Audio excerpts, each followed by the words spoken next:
All right, so from the manufacturing side, it starts with the beginning of formulation conditions where we formulate and we chill the product in tanks to provide thermal stability. While we're doing that, we're mindful of mixing to preserve the product from a shear stress standpoint.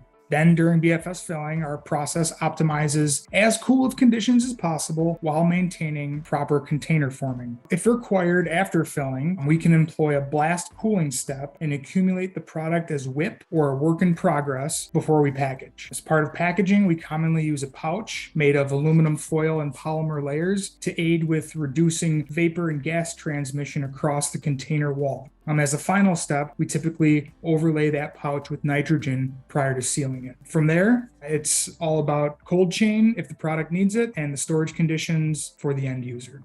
We commonly receive concentrated drug substance, and then we dilute that with water and salts to make a final drug product form. Similarly, a pharmaceutical company can send us bulk product that's already pre-diluted in its final drug product state. In either state, you transfer that product into tanks, you mix it, you chill it, and then it gets fed into the BFS. For an R&D stability activity, ApiJect would execute a formulation and filling activity, package it, and then store it and ship it at the conditions required back to the client for their stability studies.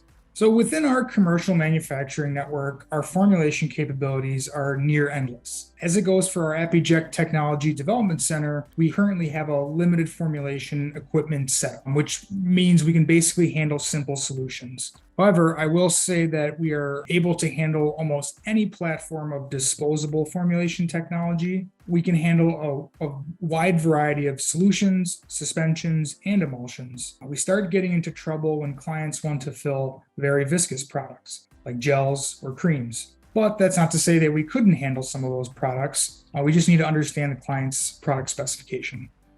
So challenges in formulations only really occur when you're dealing with complex products like suspensions and emulsions. Basic solutions are pretty simple. You add ingredients into a tank with water and you mix until they're dissolved.